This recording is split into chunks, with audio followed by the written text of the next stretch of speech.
آج 23 ذی الحج اتوار کے دن یہ وظیفہ پڑھ لو۔ وظیفہ ختم ہوتے ہی لوگ آپ کے گھر پیسہ دے جائیں گے۔ 10 منٹ کا وظیفہ ہے، یقین مانیں یہ 600 کروڑ کا وظیفہ ہے۔ بسم اللہ الرحمن الرحیم۔ ناظرین، آج 23 ذی الحج اتوار کے دن ایک خاص وظیفہ لے کر آپ کی خدمت میں حاضر ہوا ہوں۔ آج کا یہ وظیفہ بالکل آسان ہے۔ زندگی بھر آپ نے کبھی اپنی زندگی میں ایسا وظیفہ نہیں پڑھا ہوگا۔ اگر آپ کو رزق کا مسئلہ ہے، دکھ تکلیف ہے، بیماریاں ہیں، بس یہ چھوٹا سا آسان سا وظیفہ پڑھ لو۔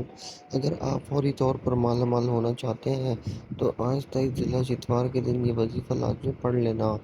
آپ لوگ اگر وظائف کر کے تھک چکے ہیں تو میری بات مان کر آج ہی یہ وظیفہ صرف 1 منٹ پڑھ لو۔ اگر آپ لوگ اپنی پوری زندگی میں اس وظیفے کو ایک بار پڑھ لو گے تو انشاءاللہ اگر بڑی سے بڑی مشکل ہوگی وہ بھی حل ہو جائے گی، اور بڑی سے بڑی رقم آپ کو اگر ضرورت ہوگی تو وہ آپ کی ضرورت فوری طور پر پوری ہو جائے گی۔ آپ لوگ ہمیشہ شکایت کرتے ہو کہ ہم جو وظیفہ کرتے ہیں وہ اثر نہیں کرتے۔ ہم سالوں سال سے وظیفہ کر رہے ہیں لیکن ہم جو بھی وظیفہ پڑھتے ہیں اس کا ہمیں کوئی فائدہ نہیں بلکہ ہمارا وقت ہی ضائع ہو جاتا ہے۔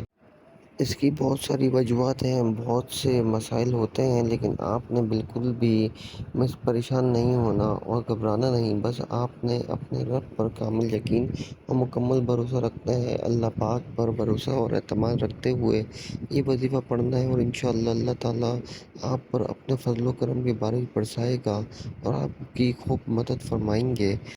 قرآن مجید میں بہت سی جگہوں پر توکل اور اللہ پر یقین کی تلقین کی گئی ہے۔ توکل کا پہلا مقام یہ ہے کہ بندہ اللہ ذوالجلال کے سامنے اس طرح ہو جس طرح مردہ غسل دینے والے کے سامنے ہوتا ہے۔ وہ جس طرح سے چاہے اسے الٹ پلٹ کرتا رہے، اور ہر وقت اللہ سے تعلق قائم رکھنا بھی توکل ہے۔ اللہ کے فیصلے اور احکامات کے سامنے سر جھکانا توکل کی تعریف ہے۔ اللہ پر اعتماد کرتے ہوئے اس پر اتفاق کرنا بھی توکل ہے۔ بندہ رزق اور دیگر ضروریات کے متعلق اللہ ذوالجلال کے ضامن میں کفیل ہونے کا یقین رکھے، اور اللہ تبارک و تعالیٰ کے کامل علم اور اس کی کمال قدرت کا تصور کرے، اور اس بات پر یقین رکھے کہ اللہ ذوالجلال خلاف وعدہ، بھول اور ہر نقص سے پاک ہے۔ جب ہمیشہ ایسا تصور ذہن میں رکھے گا تو ضرور اسے رزق کے بارے میں رب تعالیٰ پر کامل یقین، توکل کی سعادت نصیب ہو جائے گی۔ آپ کے وظیفوں میں اثر نہ ہونے کی وجہ یہ ہے کہ جب آپ اللہ کی ذات پر توکل نہیں کرتے، اس لیے جب بھی کوئی وظیفہ شروع کریں گے تو آپ اللہ رب العزت پر پورا یقین اور اعتماد رکھیں کہ وہ آپ کی ضرور سنے گا۔ وظیفے کا فائدہ نہ ہونے کی ایک وجہ یہ بھی ہے کہ جو وظیفہ آپ کو ویڈیو میں بتایا جاتا ہے، آپ لوگ جلد بازی میں ویڈیو ٹھیک طرح سے نہیں دیکھتے اور پورا وظیفہ سمجھتے نہیں ہیں، اور دوسرا یہ کہ آپ لوگ اگر تھوڑا بہت سمجھ بھی جاتے ہیں تو جب وظیفہ پڑھنے لگتے ہیں تو جلد بازی میں کم یا زیادہ تعداد میں پڑھتے ہیں، اور جتنے دن تک وظیفہ بتایا جاتا ہے اس کو مکمل پورے طریقے سے نہیں پڑھتے۔ اور ناظرین، اس بات کا بہت زیادہ خیال رکھا کریں کہ سب سے پہلے تو ویڈیو پورا دیکھا کریں، اور جب وظیفہ کریں تو جتنی بار پڑھنے کا بتایا گیا ہے اور جتنی مقدار میں بتایا گیا ہے اور جتنے دن کا بتایا گیا ہے آپ پر لازمی عمل کریں۔ جیسا کہ میں آج جو وظیفہ آپ کو بتانے لگا ہوں یہ آپ کسی بھی نماز کے بعد پڑھ لیں۔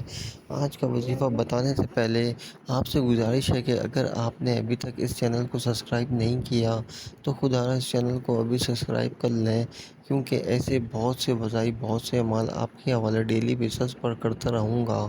محترم ناظرین، اب عمل کیا ہے کہ جب آپ فجر، ظہر، عصر، مغرب، عشاء یا تہجد کی نماز پڑھ لیں۔ مرد حضرات مسجد میں نماز پڑھتے ہیں تو نماز پڑھنے کے فوراً بعد یہ وظیفہ پڑھ لیں۔ میری بہنیں وہ گھر میں نماز پڑھتی ہیں تو وہ گھر میں یہ وظیفہ نماز کے فوری بعد پڑھ لیں۔ اگر آپ نماز کے بعد بھول جاتے ہیں تو آپ چلتے پھرتے بھی یہ کلمات پڑھ سکتے ہیں، لیکن آپ نے کوشش کرنی ہے کہ نماز پڑھنے کے فوراً بعد آپ نے یہ وظیفہ پڑھ لیں۔ باوضو مصلی پر بیٹھ کر آپ سب سے پہلے 3 بار نبی کریم صلی اللہ علیہ وسلم کی ذات مبارکہ پر درود پاک پڑھنا ہے، درود پاک آپ کوئی سا بھی پڑھ سکتے ہیں۔ آپ صلی اللہ علیہ وآلہ وسلم پڑھ لیں یا صلی اللہ علی محمد پڑھ لیں یا درود ابراہیمی پڑھ لیں۔ بہتر یہ ہے کہ آپ نماز والا درود ابراہیمی پڑھ لیں تو سب سے بہتر ہے۔ ایک مرتبہ درود ابراہیمی میرے ساتھ بھی پڑھیے گا تاکہ ثواب حاصل ہو۔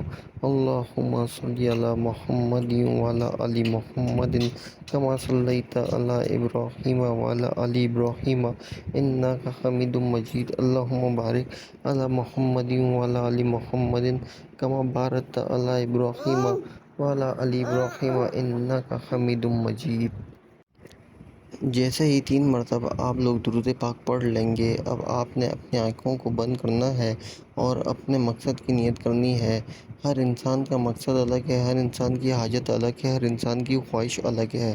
آج جس کو جو چاہیے، جتنا چاہیے، جیسا چاہیے، اپنے تمام مقصد کی نیت کیجیے گا۔ آپ کرائے کے مکان میں رہتے ہیں، اپنا ذاتی گھر خریدنا چاہتے ہیں، گھر مانگ لیں، گاڑی چاہتے ہیں، گاڑی مانگ لیں، من پسند نوکری کے لیے، من پسند شادی کے لیے، قرض سے نجات کے لیے پڑھ لو۔ میاں بیوی میں محبت کی کمی ہے، تڑپ والی محبت چاہتے ہیں، اس کی نیت کر لیں۔ آپ کی اولاد نافرمان ہے، آپ کا کہنا نہیں مانتی، اس کی نیت کر لیں کہ میری اولاد میری تابع ہو جائے۔ تو محترم ناظرین کرام، الکر جو بھی آپ کا مقصد ہے، اپنے مقصد کی نیت کرتے ساتھ ہی فوری طور پر آپ نے ایک بار اعوذ باللہ من الشیطان الرجیم بسم اللہ الرحمن الرحیم پڑھ کر وظیفے کا آغاز کرنا ہے۔ اور سب سے پہلے نمبر پر آپ نے سورہ کوثر پڑھنی ہے۔ سورہ کوثر کی تلاوت سماعت فرما لیں۔ بسم اللہ الرحمن الرحیم انا اعطیناک الکوثر فصل لربک وانحر ان شانئک ھو الابتر۔ سورہ کوثر آپ نے 7 بار پڑھنی ہے۔ پھر دوسرے نمبر پر آپ نے جو وظیفہ پڑھنا ہے وہ وظیفہ یا اللہ یا رحمان یا رحیم کا وظیفہ ہے۔ یہ وظیفہ آپ نے کیسے پڑھنا ہے اور کتنی بار پڑھنا ہے، توجہ کیجیے گا۔ یا اللہ یا رحمان یا رحیم ایک بار ہو گیا، یا اللہ یا رحمان یا رحیم 2 بار ہو گیا، یا اللہ یا رحمان یا رحیم 3 بار ہو گیا۔ اس طریقے سے آپ یا اللہ یا رحمان یا رحیم ہاتھ کی انگلیوں پر پڑھ لیں یا تسبیح کے دانوں پر پڑھ لیں۔ آپ نے صرف 3 بار پڑھنا ہے۔ اس کے بعد آپ نے پھر 7 بار سورہ کوثر پڑھنی ہے۔ پھر آپ نے 3 بار یا اللہ یا رحمان یا رحیم پڑھنا ہے۔ پھر آپ نے 7 بار سورہ کوثر پڑھنی ہے اور پھر آخر میں 3 بار یا اللہ یا رحمان یا رحیم پڑھنا ہے۔ مطلب آپ نے ٹوٹل 9 بار یا اللہ یا رحمان یا رحیم پڑھنا ہے اور 21 بار سورہ کوثر پڑھنی ہے۔ پھر 3 مرتبہ آخر میں درود پاک پڑھ لیں۔ جو درود پاک آپ نے شروع میں پڑھا تھا وہی آخر میں پڑھ لیں۔ وظیفہ بتائے گئے طریقے اور ترتیب سے پڑھنے کے بعد آپ نے اللہ پاک سے دعا مانگنی ہے، اپنی تمام حاجتوں کے لیے، مرادوں کے لیے، بیماری کے لیے، تمام تکلیفوں کے لیے، قرضوں میں اگر آپ ڈوبے ہوئے ہو قرضوں کے لیے دعا مانگ لو۔ اگر آپ کو نوکری مل نہیں رہی، نوکری چاہتے ہو، کہیں پر آپ کی اچھی نوکری چاہتے ہو تو اس کے لیے دعا مانگ لو۔ مطلب جتنی بھی آپ کی پریشانیاں ہیں، جتنی بھی آپ کی تکلیفیں ہیں، ان کے لیے اللہ تعالیٰ سے، اللہ پاک سے رو رو کر، گڑ گڑا کر دعا ضرور مانگیے گا۔ اللہ پاک ضرور کامیابی عطا فرمائیں گے۔ اللہ عز و جل ہمیں دنیا اور آخرت میں بھی بھلائی عطا فرمائے، آمین۔ اے اللہ ہمیں دوزخ کی آگ سے بچا، اے ہمارے رب ہمیں ظالم لوگوں سے بچا اور اپنی رحمت سے ہم سب کو کافروں سے نجات دے دے۔ دعا ہے کہ رب کریم میرا سنانا اور آپ کا سننا اپنی پاک بارگاہ الہی میں قبول و منظور فرمائے، آمین۔ محترم ناظرین، اپنی رزق میں برکت اور وسعت کے لیے اللہ تعالیٰ کے 99 ناموں میں سے کوئی ایک نام کمنٹ باکس میں ضرور لکھیے گا۔ اللہ تعالیٰ ہم سب کا حامی و ناصر ہو۔ آپ سب سے گزارش ہے کہ اپنی نیک دعاؤں اور نیک تمناؤں میں مجھے بھی ضرور یاد رکھیے گا اور آپ سب اپنا بہت خیال رکھیے گا۔